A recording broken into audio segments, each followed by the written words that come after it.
Okay, here we're talking about quadratics because we have the big test on quadratics. Why do you care? Well, first of all, of course, tests are in the 85% category, makes a big difference on your grade. Number two, this is important stuff you're going to actually have to know next year and the year after that. Quadratics come up a lot in pre-calc and calc. So here are the topics. I don't need you to write all of these down.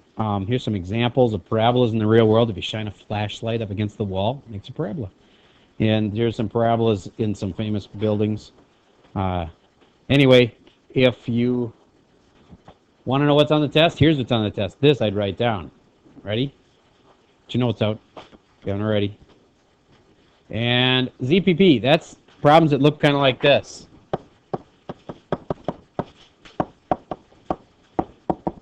You set it equal to 0, and then the zero product property tells you how to get the answers from that. We'll go over those today. Vertex to general, that means you have an equation that's like this. No, that'd be like an x minus 2 squared plus 7. That's vertex form. How do you get general form out of that? Generally, you just multiply it out. And if you go x squared and 2 squared, that's the wrong way to multiply it out. You should break it up into its x minus 2 and x minus 2, and then plus 7. Okay, the next kind, generally, this is kind of like your preview of the whole thing. To get general to vertex form, you got to complete the square. That's like the plus box, minus box thing.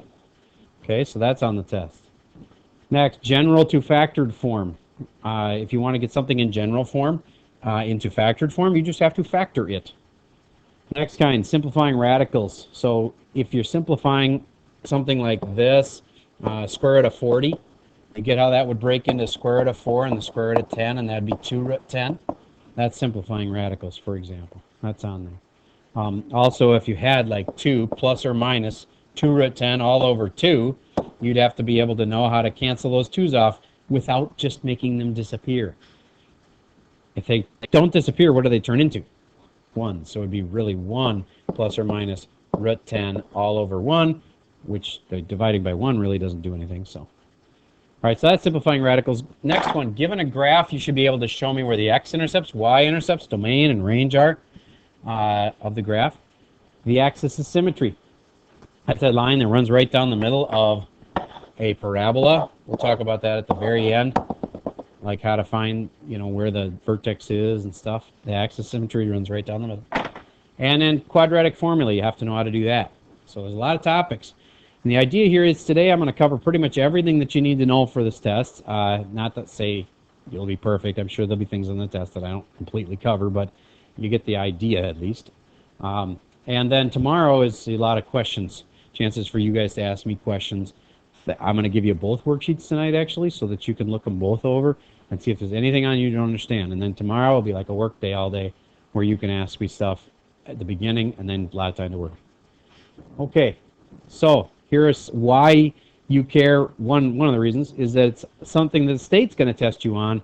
If you don't pass this test as a junior, you can't graduate until you've passed the test. Well, that's the way the law was originally written. But then they realized there's going to be a bunch of people that were going to fail.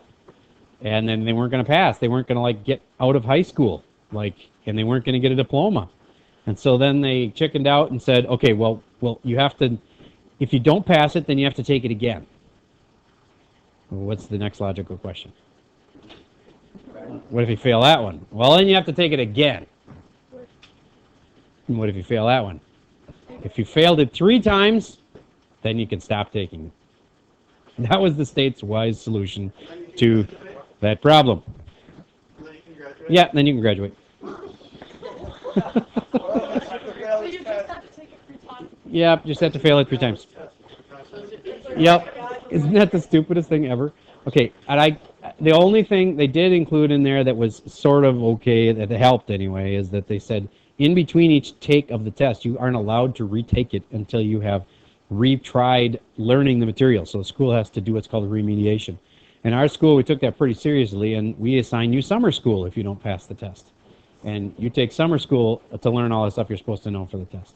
And then if you don't pass it the second time, you take summer school again. And then if you don't take it, pass it the third time. Anyway, if there isn't summer school, if there's no time left to do summer school, then you have a special math class assigned your senior year, which looks really good on the college transcripts to see you're still working on passing that one test you were supposed to pass a long time ago. Anyway, it's not going to happen to you guys, I hope.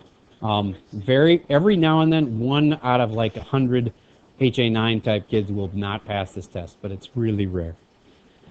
All right, so anyway, the state is mainly concerned with the graphs of the quadratics and things like their maximum, minimum, and the intercepts. Those are the big things they say to kind of watch out for. They also say you're going to see a lot of real-world problems on the test, and the real-world problems with quadratics usually involve their graphs, like parabolas, and like how high did the ball go, those kind of questions. There'll be some of that on the state's test. And you do need to know how to solve quadratics by using graphs and also the quadratic formula.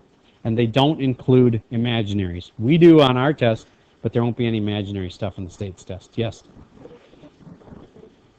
Yes, you can use calculators on the state's test, and you can also use calculators on our test, at least for part of it. There might be a non-calculator section of the test, but especially on application type problems, you definitely want to use the calculator.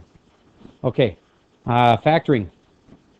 The state says you're going to be factoring out pretty simple things, and your answers are going to be simple. So basically, they don't do too much in factoring on the state's test. This is just like your sort of super simple intro to factoring. If you wanted to factor out a 3, this is kind of what's really happening, but you guys don't need that. Let's say you're going to factor out a 3 out of everything here and get that number on the outside. This is called something. It starts with a G. That was the greatest common factor, the GCF. All right. Now I want you to try factoring this one, except I'm going to make this a minus 20 because it'll make it more interesting. So factor that one out. Factor it all the way. A lot of kids get the first step right, and then they get the second part wrong. Yes? The state test is different types of words again. Yes, the state test you won't take until you're a junior. If you don't pass it, you take it again in the beginning of your senior year. If you don't pass it again, you have to take it a third time in the late part of your senior year. You've heard of 3 strikes and you're out. This is 3 strikes and you pass. Sweet deal.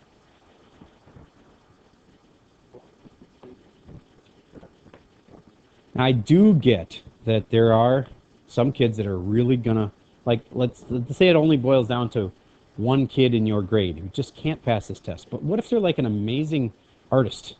You know, they don't have to necessarily be, we don't have to have everybody be awesome at math. It can be the 1 in 100 kids. And do I want that kid who's like an amazing artist to not get a high school diploma, even though they passed everything else? They passed all their English, passed all their other stuff. So I'm not sure the idea was smart in the first place to say you have to pass this test, because I would rather see personally you have a diploma that has a number for it, and instead of you passed math or you didn't pass math, it has a score for you on the test. And it tells, so like your future employers could see, oh, this guy's top in math. I can see he's like 99th percentile in math. See, that would make a lot more sense to me than you fail, you cannot have a high school diploma. But instead you say, okay, well, this kid passed, but if I'm hiring him for something that needs math, that's probably not the right kid because they're really bad at math. But if you're hiring an artist, you really don't care. Yeah, people hire graphic artists all the time. They just have to have, you know, good talents with making logos or that kind of stuff.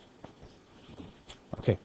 Anyway, I'm just saying that I may have a philosophical difference with the state on that one, but it's my job to try to make everybody pass. In Minnetonka, it's not that hard to do. We get it up to like 96% of kids pass it the second time. So we're down to only 4% of the kids left, and I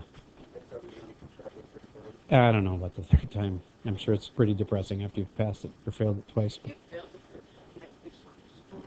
no, after the third time, remember, you pass. After like senior year. It'd be during senior year. Summer school, you have to wait till the next summer. Yep, but that's what I was saying. If you have already taken the summer school session, then your next step is they'll assign you a special math class for your last semester of your senior year while you're trying to pass this test. The good part is that you are in a school that is the second highest passing rate in the state. There's like 300 some high schools. We're number 2. I don't like to yell, yeah, we're number 2, but because Edina's number 1, that sucks. But anyway, we're just a little tiny bit behind them, and we did beat them in English. So, They probably teach it way better though. Or not like hey, what are you talking about? like better, but like they teach the test. There could be something to that, but we're trying to prepare kids for the test too. They So, don't like teach the test. no, you're right. We try to teach beyond that test. But they're just a really good school. We're a good school too, and they're only off from us from like 1%, so it's pretty close. It's like a battle between 2 really good football teams. One of them's going to come out on top. Just ask, they're still good. All right. Hopefully you factored it to this to start with, and then hopefully you didn't stop right there. Hopefully you knew that you could go farther, and you factored it to 4 and then 2 sets of parentheses. How many did that? Good. And then you said x, and then how do I get a negative 5? With a negative 5 and a positive 1. And that way the outside and the inside will add up to negative 4. Raise your hand if you had it right. Okay, good. Here's one that has a variable in the GCF. You know that number you pull out to the very front? If it has a variable in it, it just looks more complicated. It's really the same idea, though. Try factoring that one. Right here. Try factoring that one.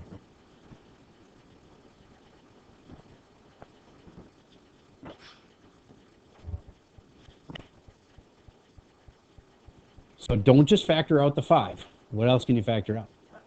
5x, exactly. Once you factor out a 5x, I showed how that 5 can be kind of like found in each part. And then when you factor the 5x out, you get that. X squared minus 4x plus 2. Raise your hand if you had that one right. Okay, good. And I don't think it can go farther than that, but all you have to do is factor out a 5x. How do you check if you're right on these? Well, it's really simple. You just multiply it out. That times that. And does it really make this? Yes, it does. 5x times negative 4x makes negative 20x squared. Yes, it does. 5x times 2, 10x. Yay, it worked. So you can be sure you're right on factoring questions. All right. Why would you factor? Well, a typical problem, you get it all factored down and it ends up looking like this. You could set that equal to 0 and then say, oh, the answers are right here. That's x equals 1 is one of my answers. And the other answer doesn't come as easy. So I set that equal to 0. This part is 0 or this part is 0.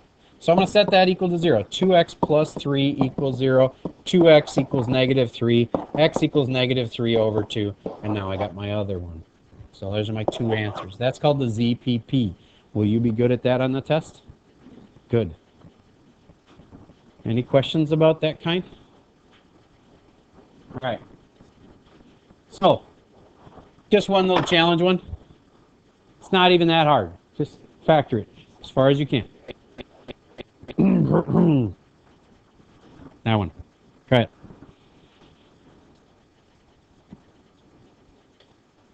If you just don't have to copy the original problem, it's kind of long. If you just want to jump right to the answer, that'd be fine. So what you should ask yourself, is there something in each of them? Yes, there is.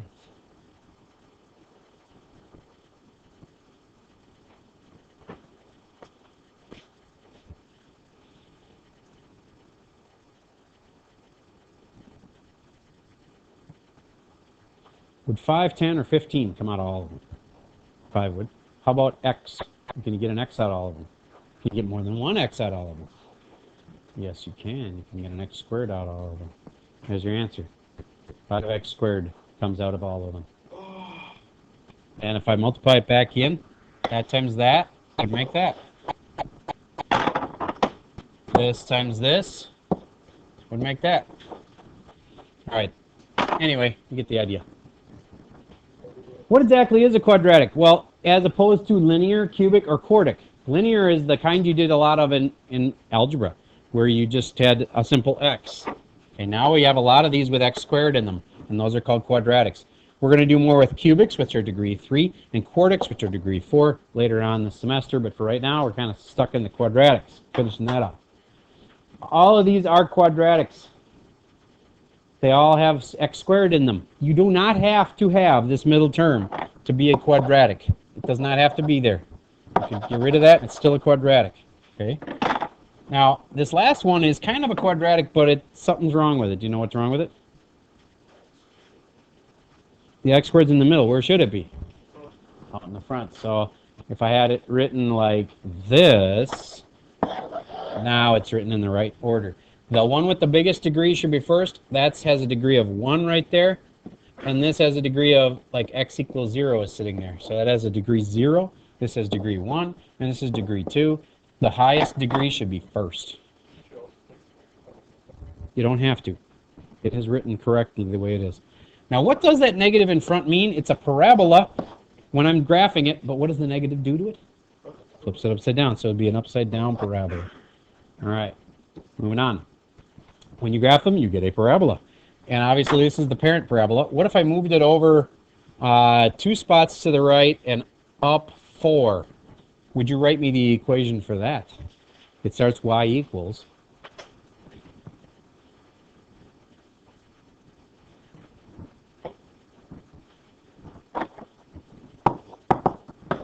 How do I do the 2 to the right thing? X minus 2. And then how do I do the up 4 part? And the most common mistake I had was that answer. Yes, it's so easy to forget the squared. And you can't put the squared in the inside. It's got to be right there. Okay? Now, what form is that I just wrote?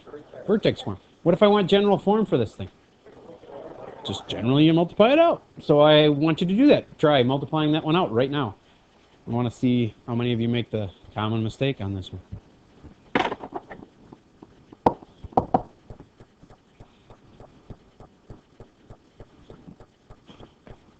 If you did it really fast, I'm scared you did it wrong because you can't just do that squared and that squared. You got to do x minus 2 and x minus 2 and then add 4, which is x squared minus 4x plus 4, and then the plus 4 adds up to x squared minus 4x plus 8.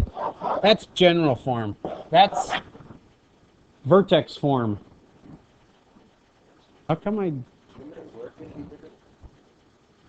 Nope. Because you'd miss this part right here. You wouldn't have that part if you did it just squaring both parts. Okay, and to get factored form for this thing, this may look like factored form, but it's not because it has that plus 4 at the end. I need to move my parabola to a different spot. If I put him down like there, actually let's put it over here so it's easier to see. You should be able to write that in factored form now. If you understand how these work, you'll be able to write the answer in factored form in like 3 seconds. Bam.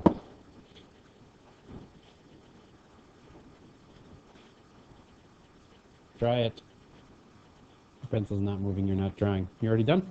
Good. All right. Did you say, well, I know the answer's 2 and 4, so I'm going to say x minus 2 and x minus 4. Raise your hand if you had it right. Okay, good. So that's factored form. All right, moving on. Key parts of the equation to help you predict the graph. That negative out in front tells you it's upside down. What's that green 8 at the end there? That's the y-intercept. Okay, so of these two graphs, the blue one or the red one, which one could this be? The blue one, because it's upside down. You know that. And then I'd look for, if I had multiple choice, I'd look for the one that had a y-intercept of negative 8. Okay? All right.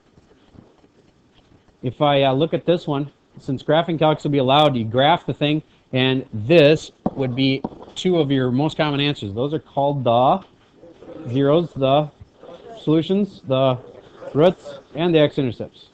All right. So that top number is special because it's the only really special spot on the parabola. It's the only place where it is at its maximum. It's also known as the vertex. All right. So that's kind of an important spot too. All right. So max, and if it's an upside down parabola, it's a max. If it's a right side up parabola, it's a min. All right. So if I'm looking at this, this is also important. If this is time and this is height, that you don't think that this spot right there is how far away the ball is from the person who threw it. That does not tell me that. It tells me the time and the height. What is the height right there at that spot? 0. So the ball is on the ground, and then its time is what it would tell you. And if it told me a time of 1, 2, 3, 4 seconds, since it's at the 4th hash mark there, if it's a time of 4 seconds, that means the ball was in the air for 4 seconds. All right. After 2 seconds, it appears the ball was at its highest. So if you took on your calculator and figured out that that was 2 comma 5, the 2 is what? The seconds, and the 5 is the height. Okay, good. So either way, they're asking you to find roots. So if you needed to do this without a graph, you could use the quadratic formula. If you need the roots, use the quadratic formula, and you'll get your roots. Okay. That begs the question: how do you find this one? Well, if you got a picture, it's duh. You just see it on the picture. But if you don't have a picture, if you don't have a graph, how can you get that? Do you remember this? And I'd ask you to do plus box, minus box, and it'll tell you the vertex. Try that one, please. It's kind of a hard one because you got to factor out a 2 out of the first 2 terms. And your first step is to put a plus box, minus box in there, and then the plus 7 to get you going.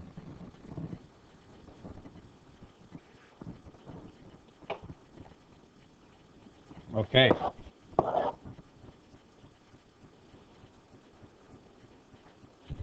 The young man named after a bird. What is the beginning of this thing?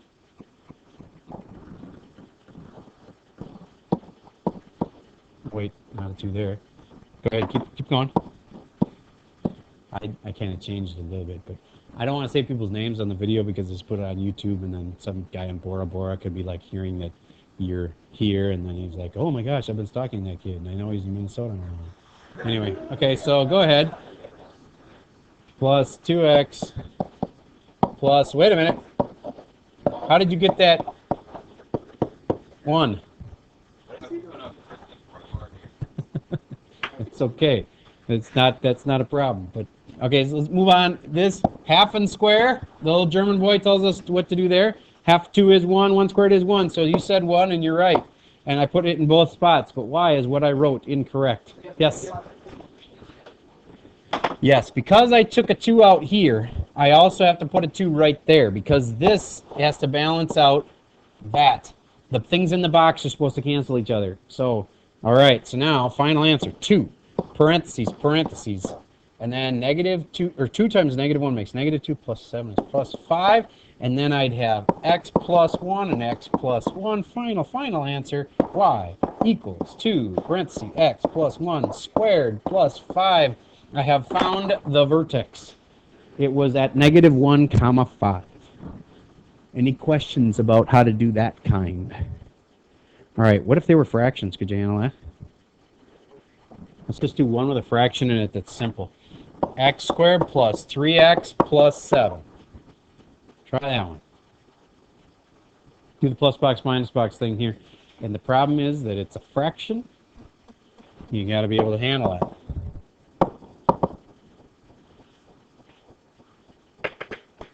Yes, that's the bird thing. Okay, anyway, so if you're doing the plus box, minus box thing, I'd put them in right here. Plus a box, minus a box, plus 7. Wow, that's really sloppy. I'm going to try again.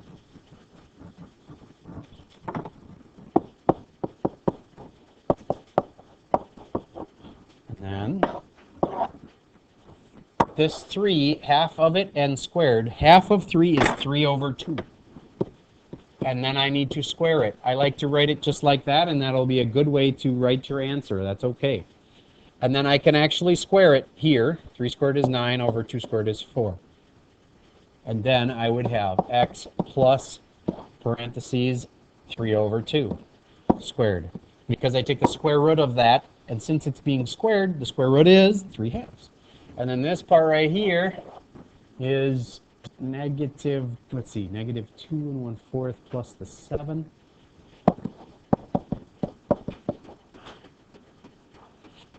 And then 4 3/4, is that right?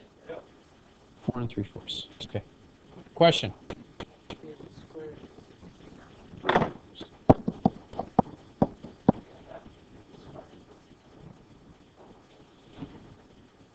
Okay, good.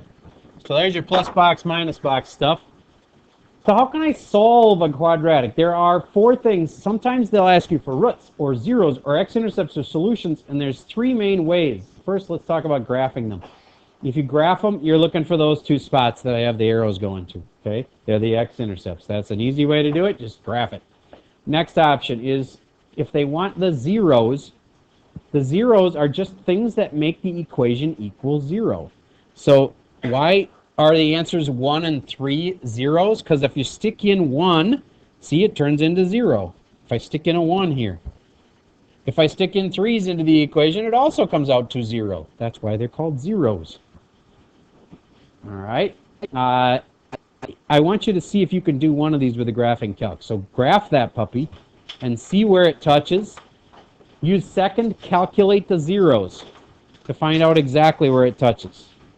I'm going to pause while you get that up in the calculator. Okay, there it is. If I go zoom 6, see what a kind of the normal graph looks like. Oh, this is pretty easy to see. Now, if you can't read them just by eye, you need to know how to do that second calculate thing. Again, in case you can't see it, it's x squared minus 7x plus 10. That's what we're graphing here. All right, so second calculate is a powerful menu. It's got a lot of good stuff on there. The zeros here is what we want, so it's the second one. Now, you got to get to the left of the spot you want. The spot you want is right there.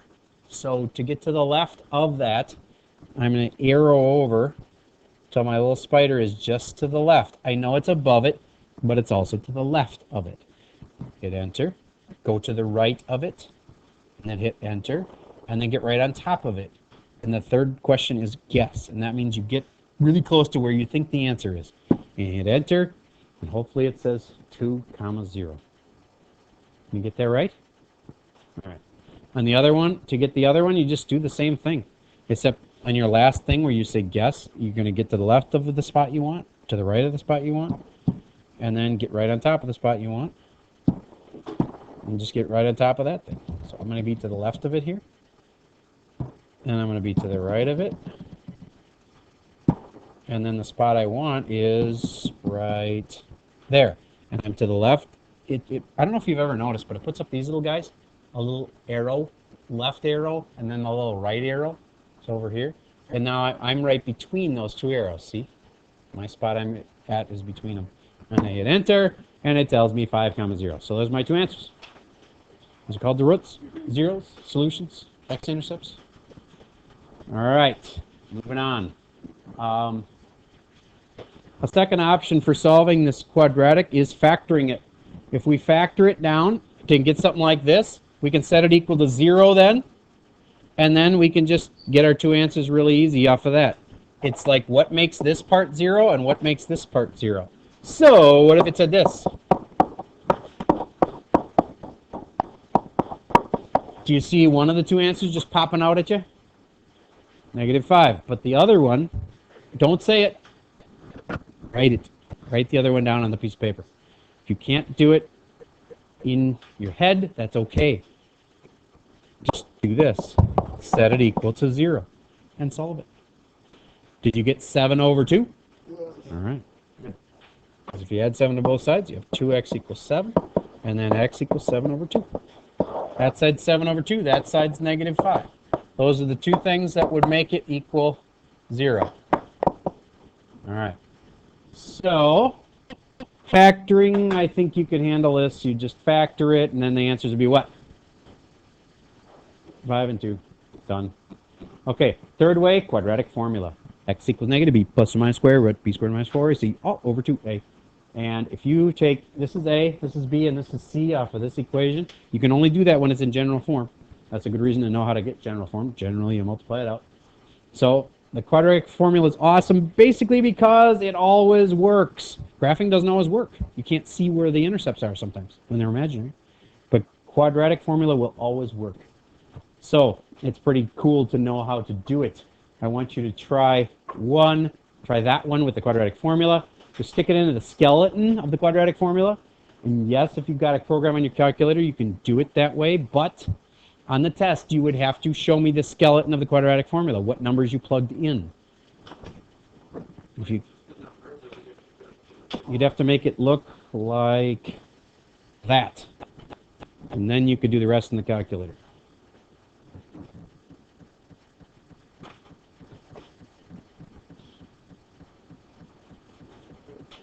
Now, if it turns out you get a non-real answer, then you do need to know how to do that with your brain, because your calculator's not going to be able to do an imaginary for you. I actually did have a kid program his calculator once to do imaginaries.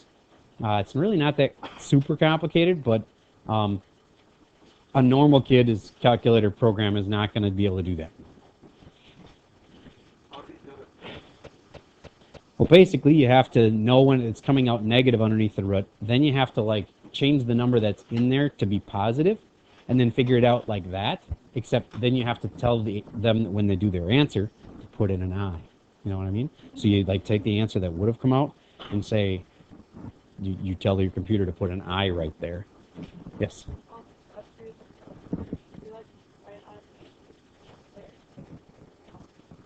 I understand what you're saying, but here's what you'd need. You'd need this part in the framework if you're going to do it with a calculator, and then the rest of it, it's fine with me if it's done on the calculator. As long as you wrote out this part right here, if you get to the answer directly from that, I'll know that you probably used a calculator. That's fine.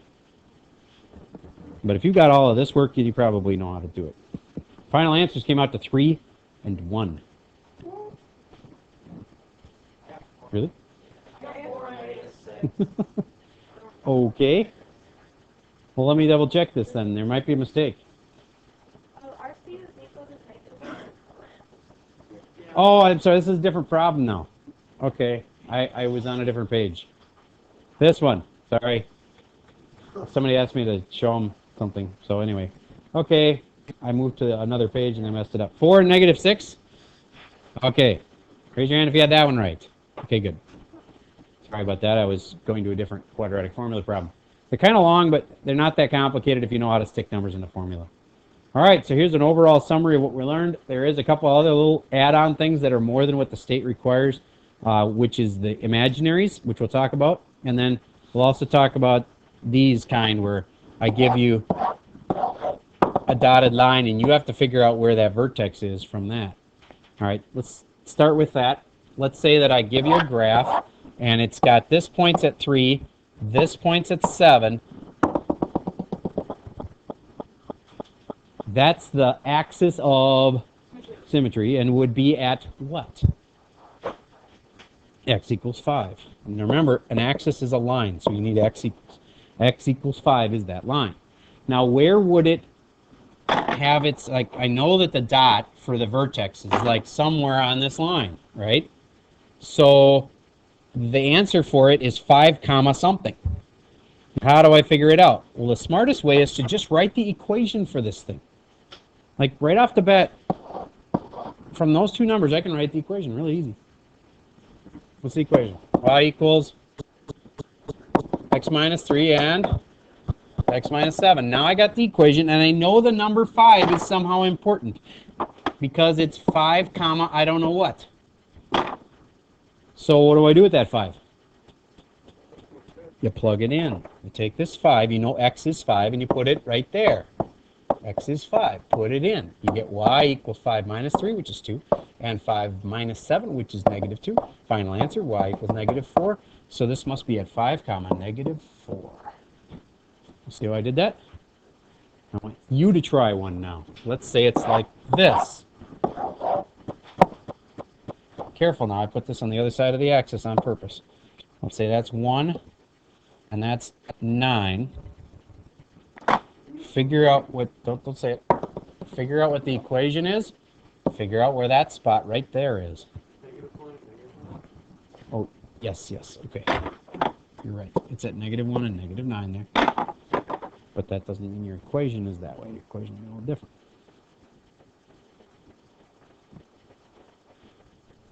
And this has real roots. Next, after this, we're going to talk about what happens when they're imaginary. And I'll show you a couple of those. The only way you can do imaginary ones is with quadratic formula. I shouldn't say the only way. There is actually another way, but the main way you'd use is quadratic. Who's smart enough to know that this was at x equals -5. All right, good. How can you do that? If you're having trouble with that, you just average these two numbers. What's -9 and -1 make? -10 divided by 2, -5. Okay. Next, where is this dot? Well, it's at -5 comma something. And how do I tell? Well, I go make an equation. Y equals x plus 9. Remember, it's kind of opposite now because it's on the other side. And x minus 1. Now, nope, plus 1, sorry. Because then this minus 1 here needs to go in and make that part 0. So now there's my equation. And now I know that x is -5, so I can stick a -5 in here and here. And I'll get y equals 4 times -4, which makes -16. Who had -5 comma -16? Excellent. That's a lot of you. All right, if you didn't, the main point here was you needed to write the equation for it and stick the 5 or -5 into the equation. All right. So if you've got vertex form, obviously you've got the vertex. So if you've got a equation like this, you know right away that the vertex is at 2, comma 1. So that can make it really easy to do. If you want to know the important parts here, of course, these guys are important. Those are the roots or the zeros. That part's important. It's the it's the vertex. And then the fact that it's upside down is given by this negative here. All right. What happens if you stretch them and stuff? You see how this one's skinnier? It's because instead of going over 1, up 1, I went over 1 and up 2. And this one is wider. It got squished. It's like the old parabola would have been in here, and it kind of got scrunched down. Somebody pushed down on it, and it made it get wider. So now my over 2 goes up. Wait a minute. I think this might actually be off. Yes, over 1, up 1/2. I don't know if that's right. Hold on. My dots should be at, if I make it half as tall, I should go over 1 and up 1/2. That's right. Over 2 and, and instead of go over 2 and up 4, this spot right here is over 2, and instead of up 4, it's over 2 and up 2. That actually makes sense. And instead of over 3 and up 9, it's over 3 and up 4.5. So it's right. I did it right. Yay. Okay, and we talked about this a few times. If you have a negative out in the front, it's upside down parabola. All right, made it to the end. That's everything that you would want to know. I'm not saying that there couldn't be any other problems than that, but this is the vast majority of the stuff that you need to know. And your test is not tomorrow, it's the next day. Why did I go over all of it today? So that tomorrow you have a chance to process, do more practice, ask me lots of questions in class. Today, obviously, you didn't get to ask me any questions, and tomorrow you will. So I'm going to give you both worksheets right now. The first one I give you is due tomorrow. It's the normal worksheet. But then the other one is tomorrow's homework. You do not have to do B until tomorrow. But if I were you, I'd look at it before we start class. So you can say, this is the kind I really want to practice on. Because tomorrow I do not have a lesson plan all set up. I'm going to go based on your questions. If you're like, can you do one of these kind? I'll do one like that for you. Because I don't want to do stuff that you already are totally good at. I want to answer questions. Okay? That's it for today.